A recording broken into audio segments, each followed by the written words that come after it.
congratulations to us. We are now at 60,000 plus subscribers to our channel, and I believe that is cause for celebration. So we're going to celebrate. And watch your ears. Whoa! Oh, okay. All right, there we go. Okay. Okay. That was fun. Okay. Get that off the computer. Let's see. Well, do you want to tell them? Well, the first thing that I wanted to say was I want to thank everybody, Oh. because especially our patrons who have helped support us over the years. I also wanted to mention that many people think that the Online Jewelry Academy is a great big place, but you're looking at it. It's the two of us. This has been the Online Jewelry Academy. We released our first video on February 17th, 2013. And we've been doing weekly videos ever since. And we haven't missed a week, so it's been pretty amazing. Yeah. And over the last 6 years, we've released over 330 videos, so... And all of them were brilliant. Well, John liked them all. I liked most of them. Exactly. It's hard to do a video every week. There's a lot involved with making a video. There is. Recently, John's had some new responsibilities and opportunities enter his life. Yep. And so... I got a cat. These welcome changes are going to necessitate him having to step away from working on the OJA as frequently as we've been doing it in the past. We've always tried to make videos look easy and smooth, but you know, you'd be surprised how much time it actually takes to do one of these videos. John, what do you do when you start a video? Oh my God. Well, the first thing is it takes a lot of time to come up with one, and that involves researching it, whether it's like going online and seeing what everybody else has done, or seeing what's trending, or just looking through books and magazines trying to figure out what might be entertaining to our viewers. And I always try to come up with things that would show new ways of doing things or alternative ways of doing things. And that sometimes causes it to be a big learning curve for me, because then maybe if I've never done it that way before, I have to learn how to do it. So anyway, it basically all starts with research. And then the next step is stepping it out, because we have a limited time frame in which to film. And if I don't come prepared with all of the steps to present for a long breakout of different processes, then we wouldn't finish our videos on time, and you wouldn't get it every week. Once John has gotten all of that done, he comes over here, and oftentimes the two of us, either we practice, of course, we rehearse, or we sometimes script things out. Not a lot of scripting, but we do it. We set up... Can I talk about that for a second? Sure. A lot of the videos, you guys, we're filming, and I'm just talking as it comes out of my brain. Yeah. And Dawn edits me and makes me seem brilliant in some cases, because you have no idea how many times I screw up things before they end up on the videos. Anyway, it's hard work. Right. And we do this with 3 cameras, and we have 2 microphones. Sometimes it takes several takes. I'm actually reading this off a list because there were so many items I wasn't sure I could remember them all. And once we finish, all of those digital files that we've created have to be labeled and cataloged, and then the editing itself, piecing together all the little pieces, it takes a lot longer than people think. And then there's something maybe, hopefully many of you don't know, but there's green screen removal. All those backgrounds are actually on a green screen. We hid it today with a blue screen so that it didn't look as green in the live stream. There's color coordination, contrast coordination, adding photos, titles. Then after we've done that, the videos get burned to a file and they get uploaded to YouTube. And although physically working on that process isn't as lengthy because the computer does it, but it ties up the computer sometimes for hours. And then once we get that done, we've got to post everything to YouTube, the insert titles, the descriptions, the cards, the end screens, the thumbnails. All this you really wanted to know. All this you really wanted to know. So There's a lot of work to this, but if it sounds like we're complaining, I'm not. I personally enjoy doing all of this. It's a lot of fun, and John enjoys doing this too. I'm speaking on his behalf here. I'm laughing because I'm reading ahead on the screen, and they're telling us to branch out and go into wine tasting. Wine tasting? I don't like wine. Oh.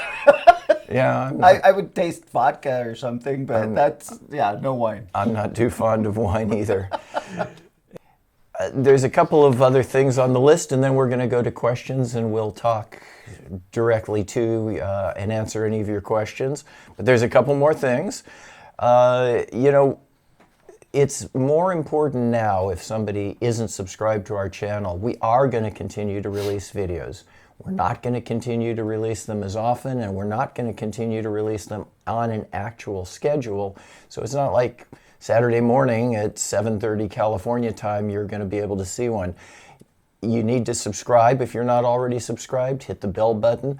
And when one of our new videos comes out, you'll be able to immediately know and immediately watch it.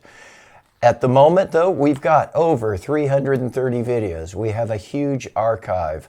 If you haven't watched all of those videos, and I don't even think I've watched all of them. Oh yeah, I must have. I was there. But we've watched all of them at least 20 times apiece. But you guys are probably our most loyal patrons and followers, and you already have your subscription linked to the notification bell. It's basically for those new people who find us that they need to definitely subscribe and hit that bell so that they will get the notification when a new video comes out. Because by not having weekly videos anymore, it's going to be a little bit harder for some people to find us. So we'd appreciate it if you'd share the information about the OJA and where we are, and encourage people to sign up. Okay. Yeah. So we're going to go to questions. We're going to have to scroll back a little bit because you've all been mentioning a lot of, or writing a lot of stuff here. Well, we appreciate all of the good wishes from everybody. So far, we're not seeing too many questions. Because I've done such a good job of educating all of you. By the way, it makes me really happy when I hear from you guys and you tell me that you learned something new or that I exposed you to a new way of doing something. Because I was answering comments yesterday and somebody said, gee, I'm going to have to try that. And like I said, I opened up and told them, well, you know what? I did that for the video. I don't usually work that way, but it's important that you guys see that there's more than one way to do things. And, hopefully everybody's happy with the links that we provided for the tools and supplies. I'm always looking for things that are comparable to what I use in the video, if not better. And I'm always looking for the best value on those products. So hopefully the affiliate links through Amazon are helping you guys build your collection of tools at your bench. Do we have a new one? Well, we have $100. Oh my goodness. Let's see. Shaping Silver. Thank you, Oliver. We know Oliver. Oh my gosh. Thank you, Oliver. So go ahead and answer Oliver's question. I can't even see it. I'm blind. You leave a hole for pressure equalization when you make a hollow form. That's true. What's my take on pickling? Plug the hole with something or what? Whenever I'm making it a hollow piece, yeah, you do need to have that hole so that there is that pressure equalization. Otherwise, the thing can blow up or at a minimum crack apart. And what I usually do is I will soak that piece in a neutralization solution of baking soda and water. And I also will run it in the ultrasonic to try to empty out any of the residual pickle that might be inside of it. And another trick too, if you don't mind a secondary hole, you can always drill another little hole and just blow the acid or the pickle out of the piece manually as well. And a really easy way to plug the hole, by the way, is if you sharpen the end of a wire that's about, just a little bit larger than the hole, put a short length of that wire into your flex shaft and just grind it into the hole. You can clip it off and file it, and it usually masks the hole really well. So I hope that answers the question for everybody. And thank you for the $100, Yes. Oliver. Yeah, That's yeah, great. yeah. That helps. By the way, the contributions that we've received from you guys, we have really used to update our equipment in terms of the recording equipment, microphones, cameras, and it also enabled us to purchase supplies like silver for making some of the projects. Don often would say to me, you need to step it up with the quality of the pieces that you're putting out. But I wanted to say something about that too. I always try to demonstrate with copper, mainly because I think it's really important that people learn how to comfortably work with metal and heat and whatnot before they go to something a little more expensive like silver or gold. And there's no shame in practicing before you go to making your real piece. I often will actually test ideas out in copper or brass before I try to put them into silver or gold. What are the subjects of your next planned videos? Oh, well, we have a course that's coming out on udemy.com. It's going to be a basic stone setting course, or it is a basic stone setting course. And it's very thorough, to say the least. It's done in such a way that if you purchase that course, you'll be able to access whatever type of setting that you want to study. And each segment, in other words, or each type of stone setting is complete with a review of the tools and the processes and things that you may need to look out for when you're setting those stones. And in that course, we cover thick and thin bezels. Let's see, what else? Tube setting, flush setting. Am I forgetting something? Yeah, like 3 others. Oh, okay.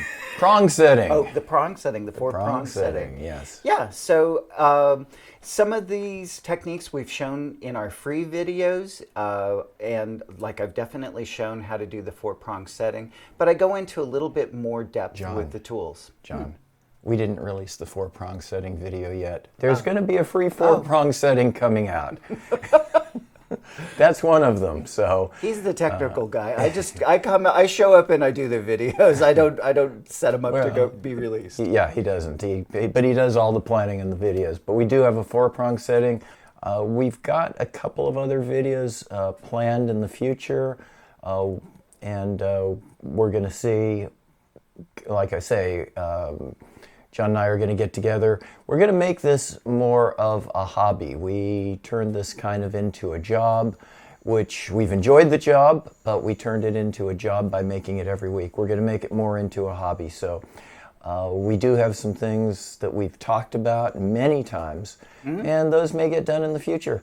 Let's see what other questions. I'm new at soldering.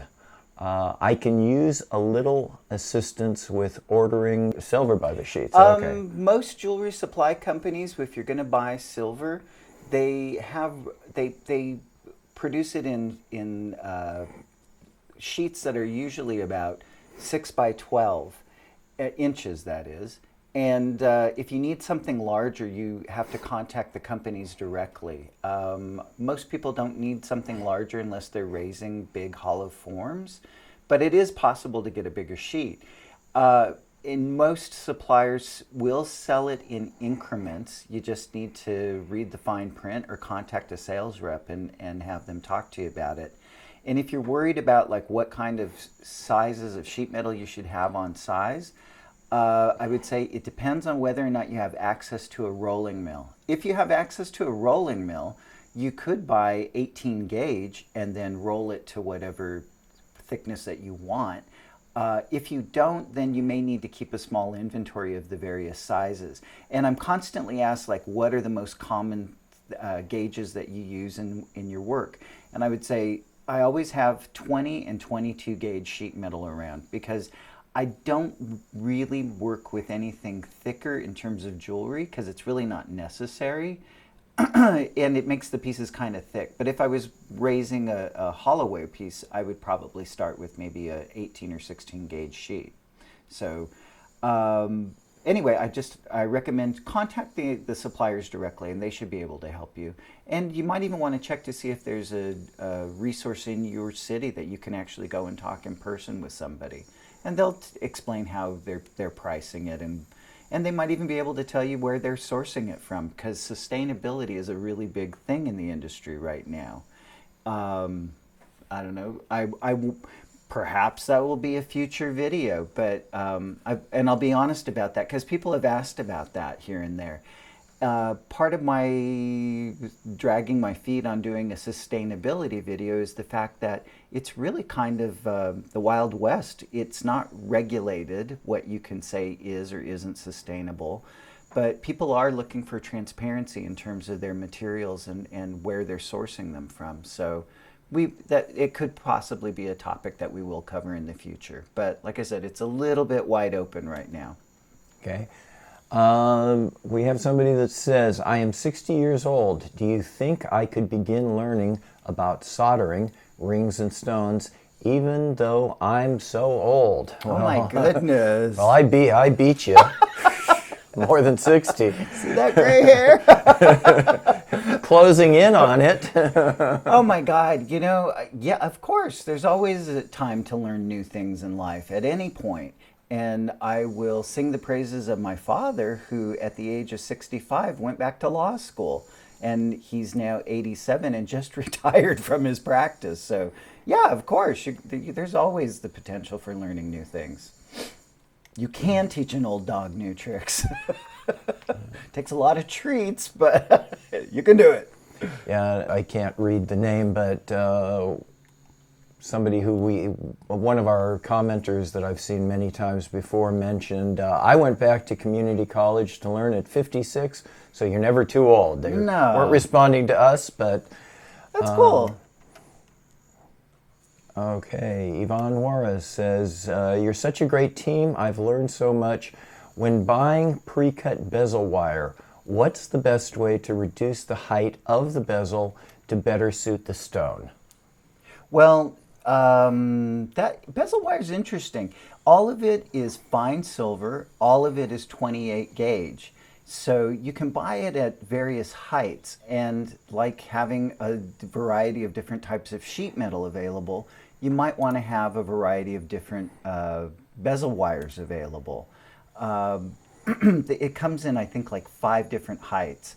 But the simplest way to make the adjustment is by filing it. And you really want to attack it from all directions, because if you don't turn the piece and file it from a variety of directions, you might file a little too much on one side and cause the bezel to drop. So it's good to have the ability to work around or walk around the piece and file it. But use a 4-cut file. I tend to use beret cut or beret shaped files with a 4-cut. A smoother, finer file will keep it from catching on the lip of the bezel and bending it. But it's good to make the adjustment, because you really want to show off stones. And I often say that in the videos. The point is not just to hold them, but hold them in a way where you can actually see them. Because I've seen some pieces where the stones were severely overset, and it's like, why bother if you can't see it? So what else is it? Okay. I want to know which machine need if want to engrave easily, like some air pressure, not sure what it called. The engraving machines that I'm familiar with are all manually operated. They don't require any kind of compressor or anything like that. So engraving is basically an art all of its own, and literally I tell my in-person students that it's something that you really have to study and dedicate yourself to, because I mean, if you look at things like pistols that are engraved, or really beautiful pieces of engraving from the past, that's all handwork, and unfortunately a lot of engravers have retired and left the industry. So if anybody wants to take that on, I highly encourage you, because there's definitely a vacuum that can be filled for new engravers in the industry. We're also asked, will those videos be there on YouTube? And the course is a paid course that John talked about earlier. We are putting out a free prong setting class, and We've already put out a number of free courses on setting bezels. Pretty much, if you really want to search through our playlist, we have pretty much covered setting just about everything, I think. But the course is just better organized. It takes you step by step in a more logical progression. But And you there's own the free. course. Yeah, right, exactly. You own the course. You can always come back. Our YouTube videos, they pretty much, if you search through them, you'll pretty much find out everything you know. We've done a lot of stone setting classes. The only thing we haven't released is the prong setting, and that will be released at some point in the future. And all of the videos are archived on our website. So if searching on YouTube is problematic for you, or you don't remember the name, because we've given some things some really funny names or different kinds of sounding names, you can always go to our website and you can scroll through the videos and look at the category headings. And that should help you to find things if you're looking to make earrings or bracelets or holiday ornaments. God knows I did a ton of those for some reason.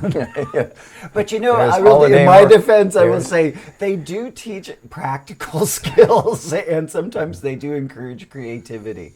Believe it or not, it's like I am always trying to find ways to basically poke you guys to experiment and try to be, creative and have fun with things. Okay. I have problems soldering a .925 bezel to a 20 gauge flat piece. Any tips? Well, number one, if you're a sterling bezel is going to be very, very hard compared to a fine silver bezel. So just be prepared for the fact that you're going to have to put a little more muscle behind it when you're pushing the bezel onto the stone, because the metal's going to be a lot stiffer. That's why most bezels are made from fine silver. Another reason is so that you can make a very small bezel and not melt it when you're soldering it to the larger backing plate or to the piece directly. And in terms of having issues with soldering it to the piece, I don't know what size you're working with, but if it's a rather large bezel, your best friend is going to be binding wire in that situation. Just holding the piece together with binding wire so that things don't separate from one another is really a good way to attack it. And I would highly recommend that that you review some of our videos on soldering, because I've shown techniques for how you can lift the piece off of a surface to heat it from below. Because one of the things that students in my experience have often done is they'll heat the bezel, and instead of the bezel attaching to the backing, the solder will crawl up onto the bezel, and that itself is problematic too, because then it makes it a little bit too small for the stone, it stiffens up the bezel, so it's good to be able to heat from beneath the piece. What are the benefits of a small torch head using green or red gas versus regular sized torch head and acetylene gas? The really small torch tips are associated with a micro torch or a mini torch, and those are usually oxygen assisted torches. Oxygen assisted torches, the fuel behind them can be virtually almost anything. In my experience, I've worked in shops where the fuel was propane or natural gas or even acetylene. Acetylene and oxygen, though, gets very, very explosive. So if you have that type of a setup, please be careful with all of the torches, because they can hurt you. But what I would say is that the advantages and disadvantages of working with a really small torch or a very large torch. The small torches are great for repairs. If you're making repairs to, say, like if you're retipping a prong setting or doing something along those lines, having access to a very small torch head will help to focus the heat. But I got to be honest, it's like in some cases you might be better off just taking your piece to somebody who has a laser welder nowadays, because it'll be much faster, more efficient, with less chance of anything going wrong. Now, in terms of the torches and supplies, we actually have a video on it, and I would say Depending on what type of torch system you have, if you have something that's handheld, that's a map gas torch, like the big yellow one that I use sometimes in the videos, those things are readily available. And believe it or not, you can actually get different tips for those as well. But they usually just come with a big rosebud end. And you're going to have something that's very, very aggressive with your heating. So I would say, depending on how delicate your work is, you may want to look and see whether or not you need to invest in a better torch system. When will the prong setting come out so I can keep an eye out? First of all, it will probably be our next video, but I'm not quite finished with it, so I'm going to have to finish it. And that's not going to be this week because I have a couple of other major projects to do. So, but if you're subscribed and push the bell button, you'll see the notification for it. How do you decide what size prong to use for a stone according to the diameter of the stone? One thing that you can think about is it may be more the number of prongs that are required rather than the size of the prongs.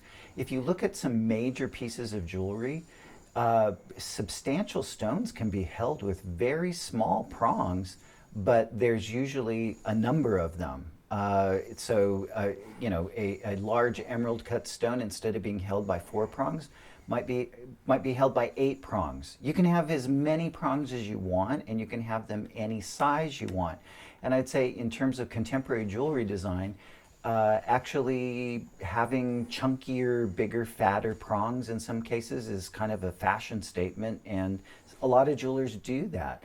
But in terms of like the height of the stone or the thickness of the stone, what really dictates that is how tall the stone is and how high you want it to sit.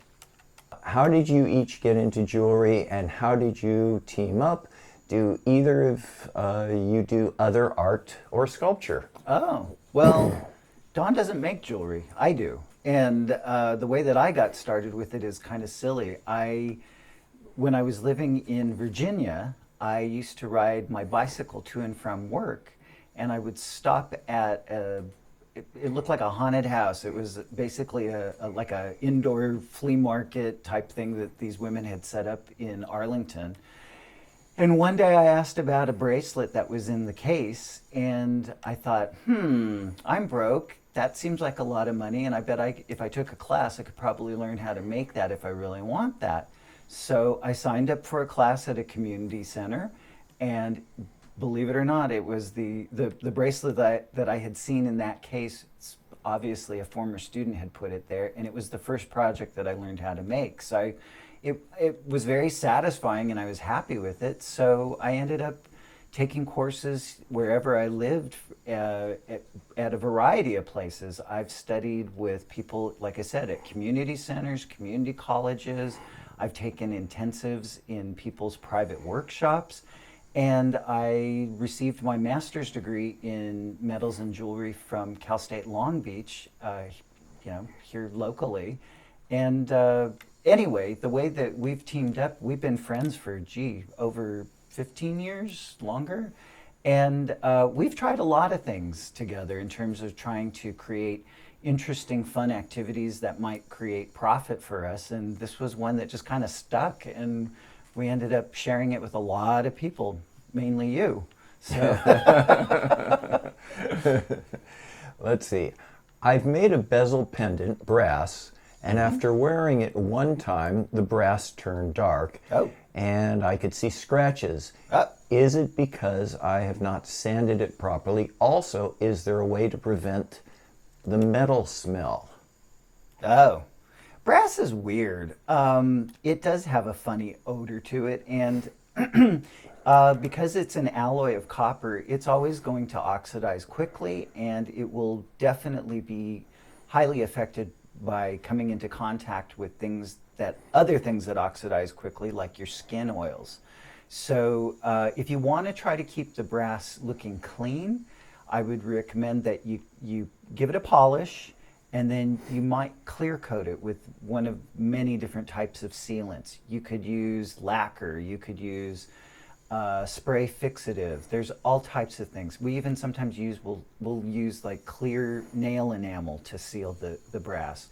But you're probably just looking at it an awful lot, and you're noticing scratches that you might have missed, or maybe it banged into something. But I always tell clients, jewelry, if you wear it, it's going to show the wear, and that's part of the charm. And especially when you're wearing anything that's a copper alloy, for sure, don't put it through an ear or body piercing.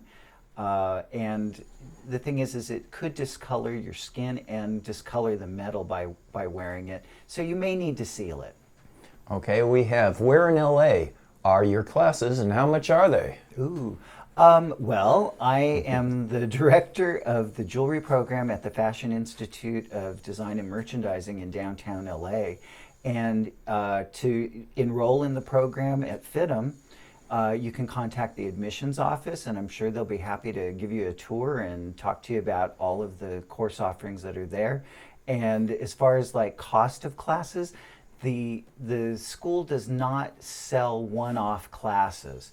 In other words, you have to join the program and take the entire curriculum in order to be able to participate in that program. And if you haven't seen the video, we have one where we give you a tour of the FITM jewelry program, and I have to say I'm quite proud of it because it's very advanced and there's a lot of opportunity for individual training. But I would say, there's a lot of opportunities in and around Los Angeles for great jewelry training, and a place that you can take a short course and have access to a workshop is at Barnsdall Art Park through the city of Los Angeles. Okay. I would just add to that something you didn't mention. FITM is an accredited college. Oh yeah, FITM, you can earn an associate's degree. If you come to the program already possessing a degree from another institution, you can do what's called a professional designation program. And even if you've earned credits at another college, you can come and do what's called CIS, Creative Industry Studies. And so there's a lot of opportunity and potential for earning, like I said, either the degree or the certificate of completion. And a great thing about FITM is that students have access to a fantastic set of instructors. The library is amazing. Our facility for working is state of the art. And on top of it, it's got a great career center. I work with a woman there named Cynthia Harvey, who has helped quite a few graduates get positions within the industry, and they're doing very, very well. Okay. Somebody asked, do you have a flush setting videos? And it's coming. Well, it's not coming. It's coming on the paid course. It's coming on the paid course, right. That is one class that we've never done on any of our free videos. And because we're reducing the number of videos that we're doing, we probably won't do a flush setting free video, but it is in the paid course. Somebody asked also if we plan on doing more Udemy classes. I would say it's a possibility. It's a possibility, but we're going to complete the one we've already done. Again, that's not out yet because I'm still working on it. The editing takes a while. And the stone setting course was particularly difficult to develop because unlike a lot of our other videos, that requires a lot of close-ups. So setting cameras to be close enough to film things and certain processes and catch the moment when something actually happens. That was quite a challenge, actually. Mm-hmm. So that's why it's taking a lot longer than usual to get that course up. Okay, when you're making chains, do you feel it necessary to have a tumbler to really get into all the little nooks and crannies?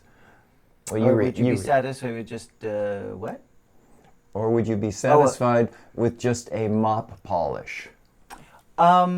Chains, you know what? Chains can be very, very dangerous in terms of their finishing, because if you were to take them to the buffer just loose, it could wrap around a finger, wrap around the motor, and there goes a finger. And it's in one of our 10 things never to do in the Jewelry Lab video.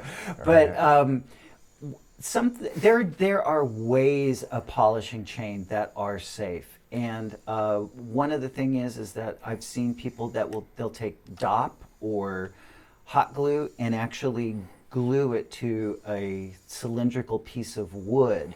The thing about using hot glue is just wax, and the heat from polishing can loosen it.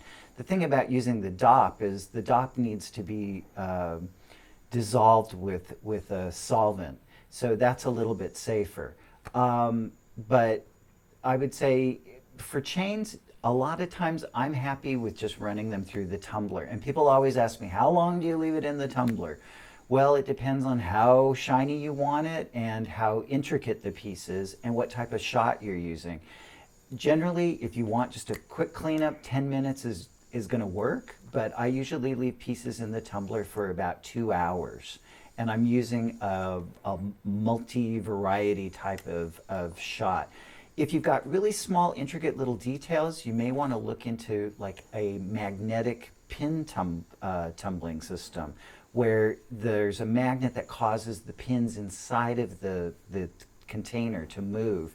And those little pins will knock into every little nook and cranny and clean it up. So there are systems that will keep you safe. You just need to work with your salesperson, with your jewelry supply company, to see what they recommend for you. Okay. It would be great if you could demonstrate on a method of fabricating round hollow metal tubing.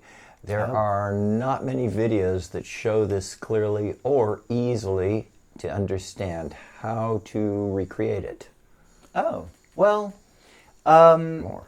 yeah, that's a possibility, and I can just tell you, if you've seen our anticlastic raising video, basically in that video I create a hairpin that is made from a strip of metal that has an ornamentation at one end. If you were to change that ornamentation end to a point and then just bring the sides up in the sinusoidal stake, and then take it to a draw plate and draw it through, that would give you a tube shape. The secret to soldering it is you need to roll your solder, either sheet or wire solder, very thin, and bend the ends of it so that you can pull it through that seam so that it doesn't move, and then just heat it and it will solder just fine. But you're right, there isn't much available online, and I don't believe that many of the books even show you clearly how to make tubing. And I'll be honest, I usually buy my tubing unless I need something really big, then I'll make it. Okay.